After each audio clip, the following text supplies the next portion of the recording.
Chapter 3. Surviving 3. It was as though he would open his eyes instantly the moment there was anything strange. At this moment in the outside world, darkness was like a curtain, enveloping the city, the land, and the sky. The world under the sky was extremely vast.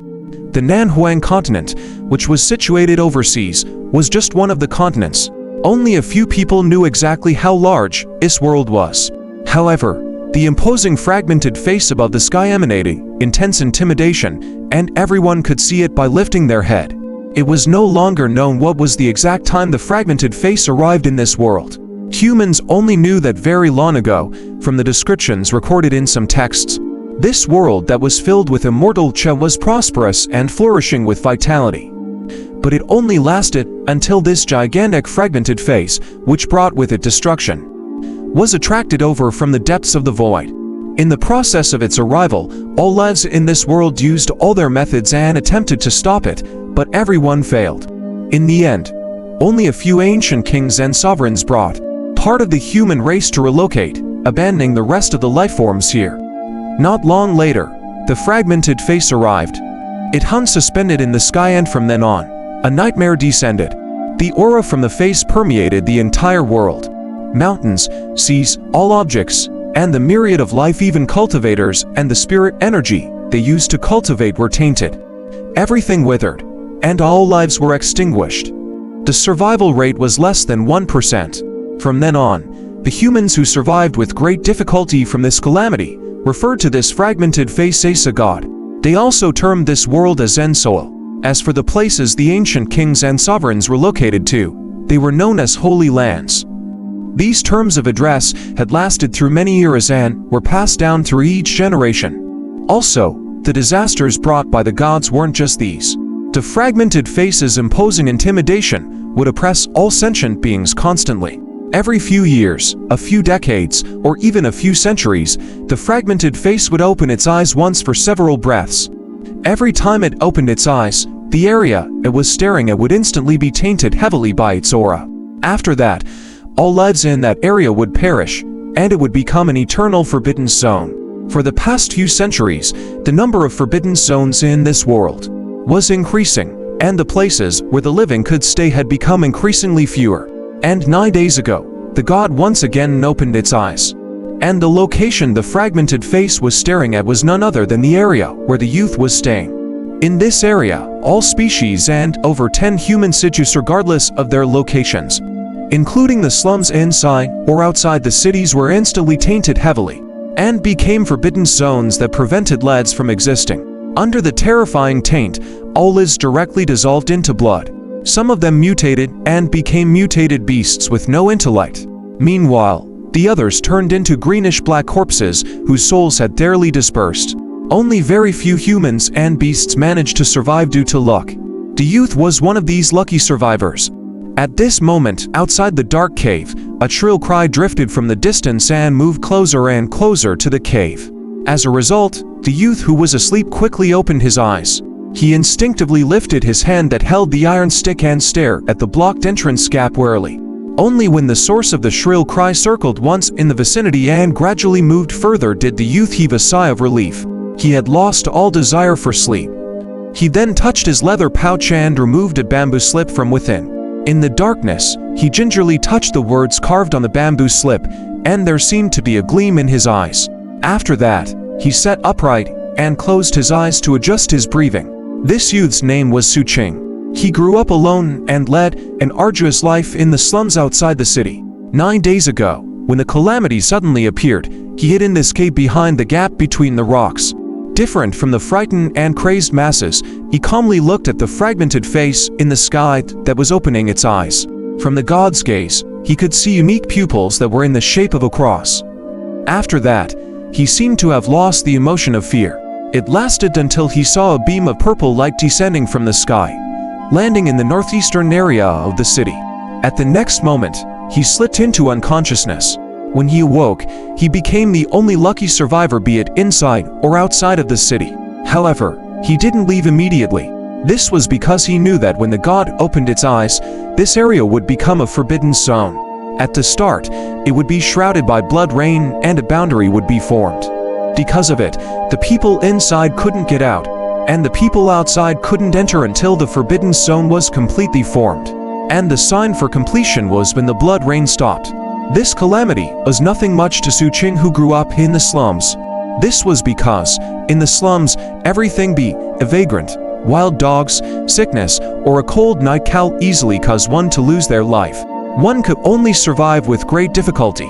As long as he survived, nothing else mattered. Naturally, despite the cruelty in the slums, there would occasionally be a trace of warmth. For example, some scholars, who were down on their luck, would teach kids how to read for a living. Other than this, there were also the memories of his relatives. It was just that in Xu Qing's mind, the memories of his relatives faded as time passed. Despite him trying his best to remember, as he was afraid that he might forget, the memories he had of them gradually grew blurry. However, he knew that he wasn't an orphan and still had relatives somewhere. It was just that they had lost touch long ago. So, his dream was to continue surviving. If he could live slightly better, if he had the chance to meet with his kin, that would be for the best. Hence, he who had luckily survived chose to enter the city. He wanted to head to the dwellings of those rich men in the upper echelons of the city to find the things rumored in the slums. Cultivation arts and methods that could strengthen one's body, as well as the beam of purple light that landed in the city. The shortcut to growing stronger had been circulating in the slums as rumors, and everyone thirsted for it. They called this practice cultivation, and those who grasped the methods of cultivation were known as cultivators. Hence, becoming a cultivator was Xu Qing's greatest wish other than meeting his relatives. Cultivators weren't a common sight. During these years, at the slum, he had only seen cultivators entering the city once from afar. Cultivators had a typical characteristic. When ordinary people were observing them, their bodies would instinctively shiver. In fact, Xu Qing had even heard people saying that the city lord was a cultivator. Some of his guards were cultivators as well. Hence, after searching in the city for a long time, he finally found this bamboo slip on a corpse inside of the city lord's residence. However, that place was very dangerous. He suffered a wound on his chest at that time as well. Fortunately, the information recorded on the bamboo slip was the cultivation method he thirsted for. All its content had been memorized completely by him. In fact, he had begun attempting to cultivate during these few days. Xu Qing had never seen other cultivation arts before. This bamboo slip was his only gain. He also had no idea how to practice cultivation correctly. Luckily, the information on the bamboo slip was recorded in simple and easy-to-understand terms. It emphasized visualization and one's breathing. So, he proceeded step by step and had a few gains. This art was named the Mountains and Seas art. The method of cultivation was to visualize the totem carved on the bamboo slip and combine that with a special way of breathing. The picture of the totem was very strange, looking like a mutant. It had a large head and a tiny body with only a single leg. Moreover, its entire body was black and its face was as malevolent as a malicious ghost. Xu Qing had never seen such a life form before. The bamboo slip termed it as a Z asterisk. At this moment, as he cultivated, the picture of the Z appeared in his mind, and Xu Qing's breathing gradually changed. After that, undercurrents formed in the nearby air. The spirit energy in the surroundings flowed over and slowly entered his body, coursing through it. He also felt waves of bone-chilling coldness coursing through his body. Everywhere the cold feeling flowed, it felt like that body part was submerged in ice water. Xu Qing was afraid of the chill. However, he endured it and didn't give up, continuing to persevere. After a long time, when he finally ended this cultivation session, after meeting the requirements on the bamboo slip, his body would be drenched in cold sweat.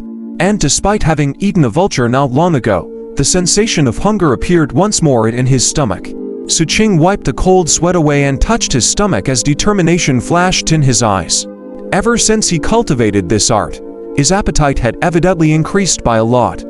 His body was also more agile compared to the past.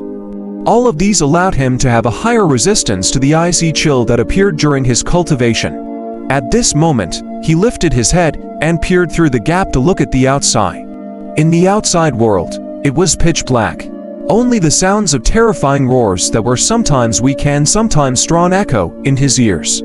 He didn't know why he became a lucky survivor. It might be due to luck, or it might be due to the fact they saw that beam of purple light. So during these few days, when he was searching for cultivation arts, he was also trying his best to find the location where the purple light fell in the northeastern area of the city. Suddenly, he hadn't found anything. As he pondered, Xu Qing listened to the roars outside. His mind then involuntarily recalled the time before sunset, when he saw the corpse that was leaning against the wall. His eyes slowly narrowed.